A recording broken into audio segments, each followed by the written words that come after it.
प्राचीन भारतवर्ष के सुंदर राज्य अवंतिका में एक ऐसी राजकुमारी थी जिसकी सुंदरता के चर्चे दूर दूर तक थे। उसका नाम था राजकुमारी आराध्या। आराध्या जितनी चंचल और नटखट थी, उसका नसीब उतना ही विचित्र था। बचपन की एक घटना के बाद से उसे रात में नींद आनी बंद हो गई थी। वो दिन भर ऊँघती रहती और रात भर महल की छतों पर भटकती और प्रेम कहानियां पढ़ती रहती। लोग कहते थे कि उस पर किसी पिशाच का साया है, लेकिन असल बात तो कुछ और ही थी, जो केवल राजकुमारी और उसका मुंह बोला भाई राजकुमार देवेंद्र जानते थे।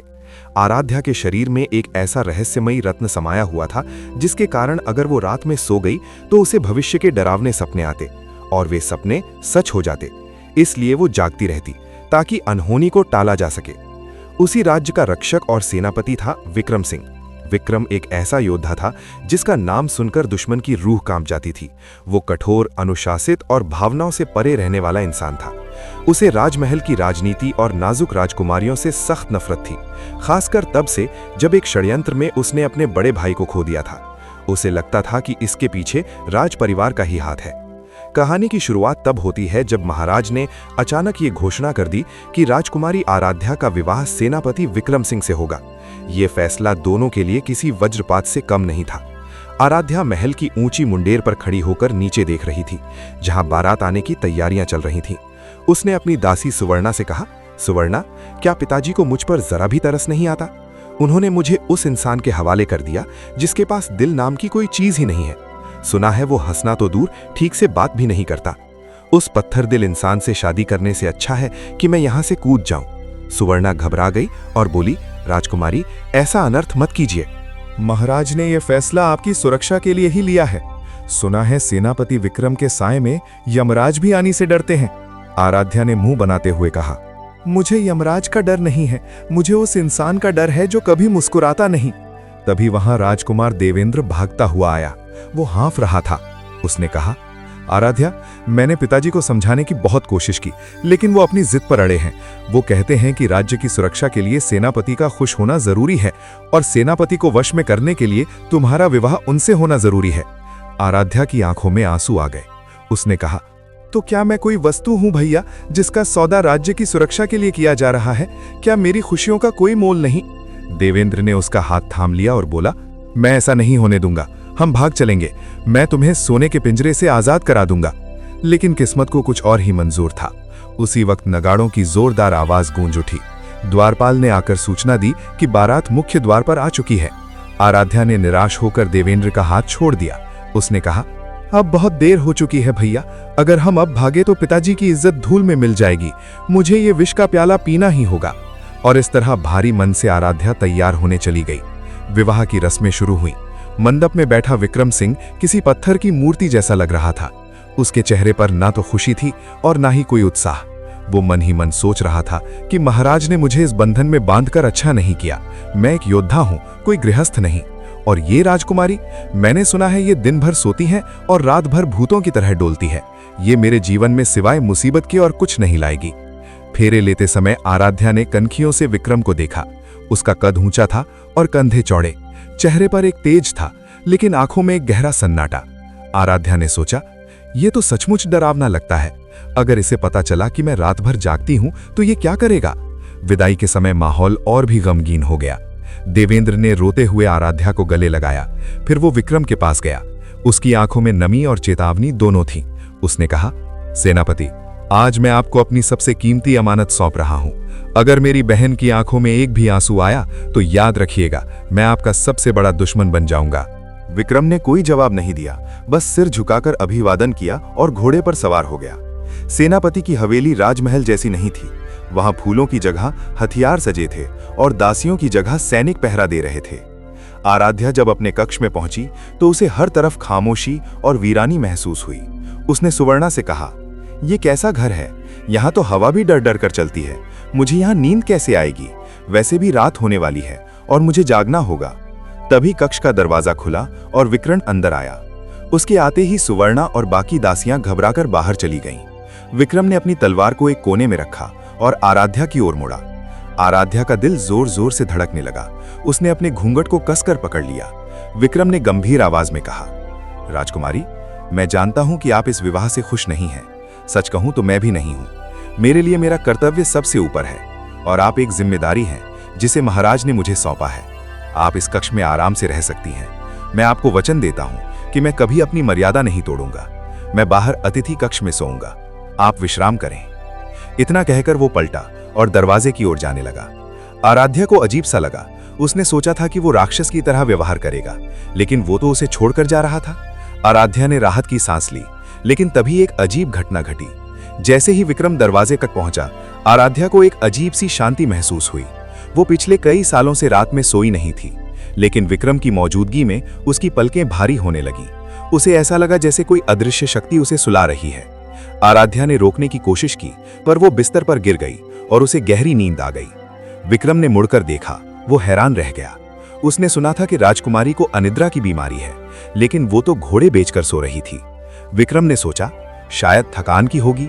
वो बाहर जाने ही वाला था कि तभी आराध्या नींद में बड़बड़ाने लगी, बचाओ, उसे बचाओ, वो आग में है, उसे मत मारो। विक्रम ठिठक गया। उसने पास जाकर देखा। आराध्या के माथे पर पसीना था और वो बहुत डर रही थी। विक्रम को समझ नहीं आया कि वो क्या करे। जैसे ही उसने आराध्या के हाथ को छुआ, आराध्या शांत हो गई।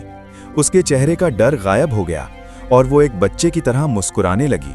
विक्रम ने अपना हाथ हटाने की कोशिश की, लेकिन आराध्या ने नींद में ही उसका हाथ कसकर पकड़ लिया था। वो एक पल के लिए असमंजस में पड़ गया। क्या करे? अगर हाथ छुड़ाता है तो वो जाग जाएगी और फिर डर जाएगी। हारकर वो वहीं बिस्तर के किनारे नीचे जमीन पर बैठ गया। विक्रम पूरी रात वहीं बैठा रहा, एक अजीब सी कश्मकश में। एक तरफ उसे राज परिवार से नफरत थी, क्योंकि उसे लगता था कि उन्हीं के कारण उसका भाई मारा गया। दूसरी तरफ ये मासूम लड़की थी जो उसका हाथ पकड़कर ऐसे सो रही थी जैसे वो दुनिया का सबसे सुरक्षित कोना हो। नींद में वो इतनी मासूम और पवित्र लग रही थी कि विक्रम का कठोर दिल भी पिघलने लगा। उसे महसूस हुआ कि ये लड़की उतनी अभिमानी नहीं है जितना उसने सोचा था। वो तो बस एक डरी हुई लड़की है जिसे सुरक्षा की जरूरत है। अगली सुबह जब आराध्या की आंख खुली तो उसने देखा कि सूरज निकल चुका है। वो हड़बड़ाकर उठी। हे भगवान, मैं रात में सो गई। मैंने क्या किया? अब जरूर कोई अनहोनी होगी। मैंने कौन सा सपना देखा? उसे याद आया कि सपने में उसने आग देखी थी और किसी को चीखते हुए सुना था। उसने इधर उधर देखा। विक्रम वहां नहीं था। तभी सुवर्णा दौड़ती हुई आई और बोली, राजकुमारी, गजब हो गया। आराध्या का दिल बैठ गया। उसने पूछा, क्या हुआ सुवर्णा? क्या कोई मर गया? सुवर्णा ने कहा, नहीं राजकुमारी, कमाल हो गया। आप पूरी रात सोईं और आपको कोई बुरा सपना भी नहीं आया। आराध्या हैरान रह गई। ऐसा कैसे हो सकता है? 10 सालों में पहली बार वो रात में सोई थी और कोई बुरा प्रभाव नहीं पड़ा था। उसने सोचा, क्या ये उस जगह का असर है या उस इंसान का? तभी विक्रम कक्ष में आया। वो स्नान करके आया था और सादे वस्त्रों में था। उसके गीले बालों से पानी की बूंदें टपक रही थी। उसे देखकर आराध्या के दिल की धड़कन बढ़ गई। विक्रम ने कहा, आप जाग गई? मैंने दासियों से नाश्ता लाने को कहा है। आराध्या ने झिझकते हुए पूछा, सेनापति जी, क्या आप पूरी रात यहीं थे? विक्रम ने नजरें चुराते हुए कहा, मुझे नींद नहीं आ रही थी तो मैं यहीं कुर्सी पर बैठकर किताबें पढ़ रहा था। आराध्या समझ गई कि वो झूठ बोल रहा है। उसे याद आया कि नींद में उसने किसी का हाथ पकड़ा था। वो हाथ बहुत सख्त और खुरदुरा था, बिल्कुल एक योद्धा का हाथ। आराध्या ने मन ही मन सोचा, तो क्या ये वही है, मेरा इलाज, मेरा ताबीज? दिन बीतते गए। आराध्या ने ये परखने के लिए कई जतन किए। एक रात वो विक्रम के पास जाने के बहाने से उसके कक्ष में गई। उसने कहा कि मुझे डर लग रहा है, क्या मैं यहां सो सकती हूं? विक्रम ने चिढ़ते हुए कहा, राजकुमारी, ये कोई बच्चों का खेल नहीं है, अपने कक्ष में जाइए। आराध्या ने जिद की, नहीं, मैं यहीं सोऊंगी, जमीन पर। विक्रम ने हार मान ली और चमत्कार फिर हुआ। उस रात भी आराध्या को सुकून की नींद आई। अब आराध्या को यकीन हो गया था कि विक्रम ही वो इंसान है जिसकी मौजूदगी उसके अभिशाप को रोक सकती है। उसने ठान लिया कि चाहे विक्रम कितना भी दूर भागे, वो उसे अपना बनाकर रहेगी।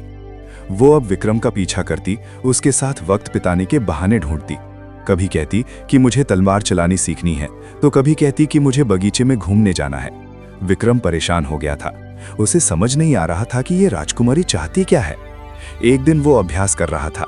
आराध्या वहां पहुंची और उसे एक टक देखने लगी।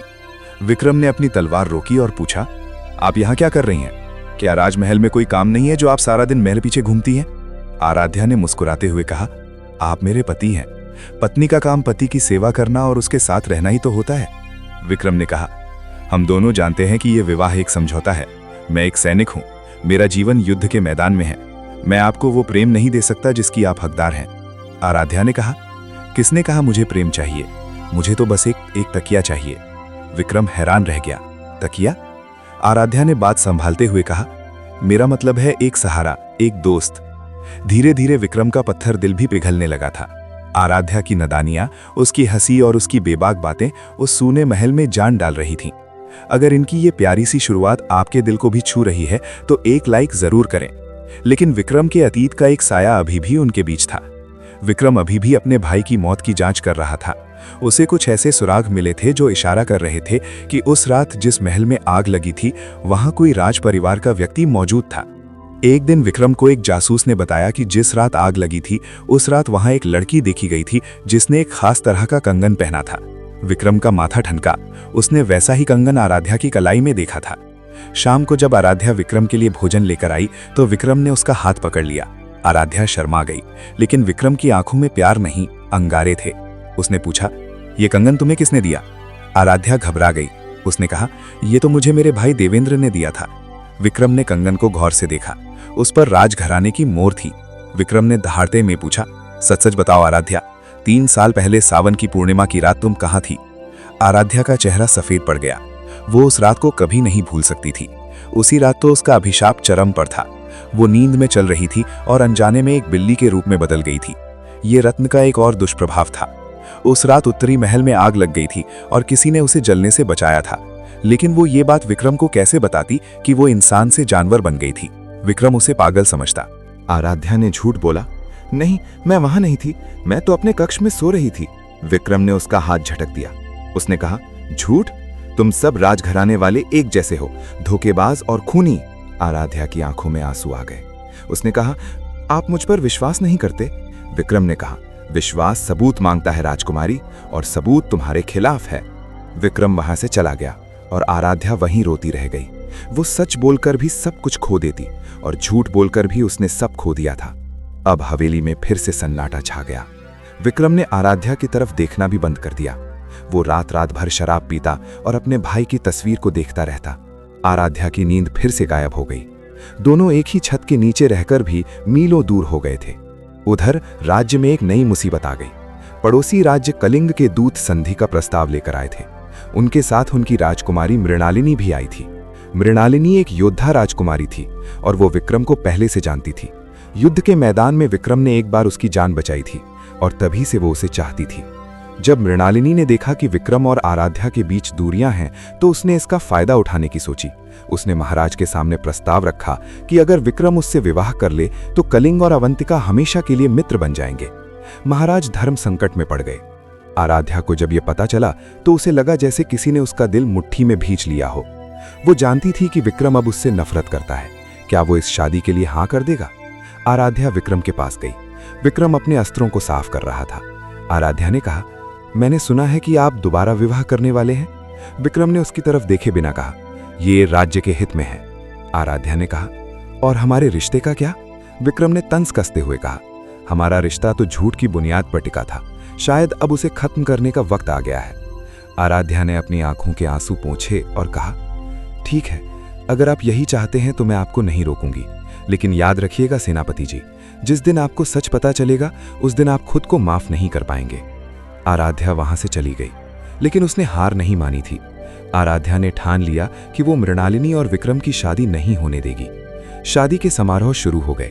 आराध्या ने एक योजना बनाई। उसने मृणालिनी को चुनौती दी। उसने कहा कि जो भी विक्रम के साथ तलवारबाजी में टिक पाएगी वही उसकी असली अर्धांगिनी बनेगी। मृणालिनी को अपनी युद्ध कला पर घमंड था। उसने चुनौती स्वीकार कर ली, लेकिन आराध्या तो तलवार पकड़ना भी नहीं जानती थी। मुकाबले के दिन अखाड़ा खचाखच भरा था। मृणालिनी अपनी तलवार घुमाते हुए इठला रही थी। विक्रम उदास और शांत खड़ा था। जैसे ही मुकाबला शुरू हुआ, मृणालिनी ने विक्रम पर वार किए। विक्रम केवल अपना बचाव कर रहा था, वो हमला नहीं कर रहा था। ऐसा लग रहा था कि वो हारना चाहता है ताकि इस राज्य और अपनी यादों से दूर जा सके। आराध्या से ये देखा नहीं गया। वो जानती थी कि विक्रम जानबूझकर हार रहा है। वो दौड़कर अखाड़े के बीच में आ गई। उसने मृणालिनी के सामने खड़े होकर कहा, रुक जाओ, मेरे पति को हराने से पहले तुम्हें मुझसे लड़ना होगा। मृणालिनी जोर से हंसी, तुम तो एक तलवार ठीक से पकड़ भी नहीं सकती, हट जाओ नादान लड़की। लेकिन आराध्या अपनी जगह से नहीं हिली। उसकी आंखों में एक अजीब सी जिद थी। आराध्या उठी और उसने मृणालिनी पर मिट्टी फेंक दी। सब हैरान रह गए। मृणालिनी की आंखों में धूल चली गई। आराध्या ने मौका पाकर उसकी तलवार गिरा दी। ये कोई युद्ध कौशल नहीं था, ये तो सड़क छाप लड़ाई थी। लेकिन आराध्या ने साबित कर दिया कि प्यार और जंग में सब जायज है। महाराज हंस पड़े। उन्होंने कहा, मान गए राजकुमारी, तुमने साबित कर दिया कि तुम ही सेनापति की धर्मपत्नी बनने के योग्य हो। मृणालिनी गुस्से में पैर पटकती हुई चली गई, लेकिन विक्रम अभी भी शांत नहीं था। वो आराध्या के पास आया और उसे बाहों से पकड़कर एकांत में ले गया। उसने गुस्से में कहा, तुम अपनी जान जोखिम में क्यों डाल रही हो? अगर तुम्हें कुछ हो जाता तो? आराध्या ने उसकी आंखों में देखा और कहा, अगर आप किसी और के हो जाते तो मैं वैसे ही मर जाती। विक्रम का गुस्सा पिघल गया। उसने आराध्या को गले लगा लिया। उसने कहा, मैं बहुत कोशिश करता हूं तुमसे नफरत करने की, लेकिन कर नहीं पाता। तुम मेरी कमजोरी बन गई हो। आराध्या ने कहा, मैं आपकी कमजोरी नहीं, आपकी ताकत बनना चाहती हूं। तभी वहां एक तीर आकर गिरा। उस पर एक संदेश था। संदेश उस रहस्यमयी कातिल का था जिसने विक्रम के भाई को मारा था। उसने लिखा था, अगर तुम सच जानना चाहते हो तो आज रात पुराने किले में आओ। विक्रम और आराध्या दोनों समझ गए कि अब परीक्षा की घड़ी आ गई है। विक्रम ने कहा, तुम यहीं रहो, मैं अकेले जाऊंगा। आराध्या ने कहा, नहीं, जहां आप जाएंगे वहां मैं जाऊंगी, क्योंकि मैं जानती हूं कि वो कातिल मेरे अतीत से जुड़ा है। दोनों पुराने किले में पहुंचे। वहां अंधेरा था और वीरानी।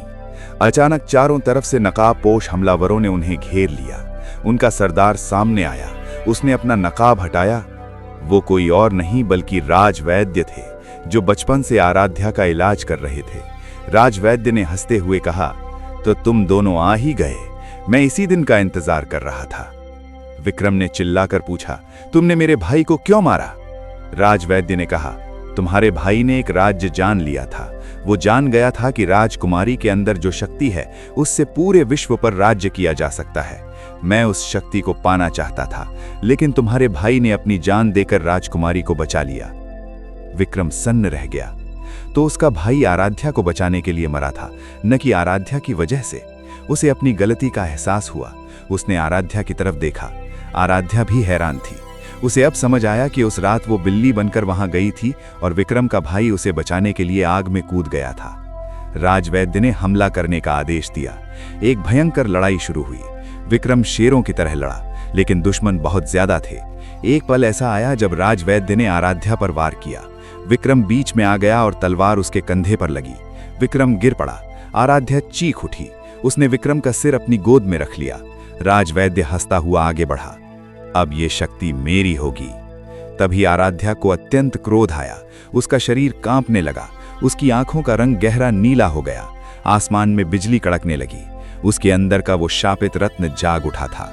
उसने राजवैद्य की तरफ देखा और एक भविष्यवाणी की। उसने कहा, तेरा अंत आ गया है दुष्ट, तू अपनी ही बनाई आग में जलकर मरेगा। जैसे ही उसने ये कहा, बिजली सीधे किले के बारूद कक्ष पर गिरी। एक जोरदार धमाका हुआ। राजवैद्य और उसके साथी आग की लपटों में गिर गए।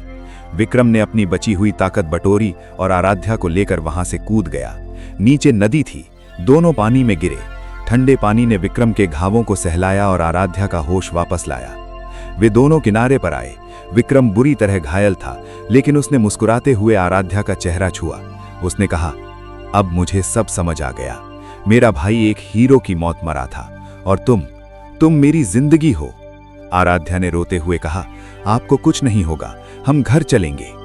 सुबह का सूरज जब निकला तो राजमहल में खुशियां थीं। गद्दार मारा गया था और सच सामने आ चुका था। महाराज ने विक्रम से माफी मांगी। विक्रम और आराध्या अब हमेशा के लिए एक हो चुके थे। उस रात जब विक्रम अपने कक्ष में आया तो उसने देखा कि आराध्या खिड़की के पास खड़ी चांद को देख रही है। विक्रम ने पीछे से आकर उसे गले लगा लिया। उसने कहा, अब तुम्हें रात में जागने की जरूरत नहीं है, क्योंकि अब तुम्हारे सारे बुरे सपनों से लड़ने के लिए मैं यहां हूं। आराध्या ने मुस्कुराकर अपना सिर विक्रम के सीने पर रख दिया। उसने कहा, मैं जानती हूं, अब मेरा तकिया मेरे पास है। और उस रात और उसके बाद आने वाली हर रात राजकुमारी आराध्या निश्चिंत होकर सोई, क्योंकि उसका लौह सेनापति अब उसका रक्षक नहीं, उसका जीवन साथी था। तो दोस्तों, ये थी राजकुमारी आराध्या और उनके लौह सेनापति विक्रम की अनोखी प्रेम कहानी, जहां नफरत प्यार में बदल गई। अगर आपको इनका ये सफर और प्यार की ये जीत पसंद आई तो वीडियो को लाइक जरूर करें। आपको कहानी का कौन सा हिस्सा सबसे अच्छा लगा, हमें नीचे कमेंट करके जरूर बताएं। और हाँ, ऐसी ही दिलचस्प और जादुई कहानियों के लिए हमारे चैनल को सब्सक्राइब करना न भूलें। मिलते हैं अगली कहानी में, तब तक के लिए धन्यवाद।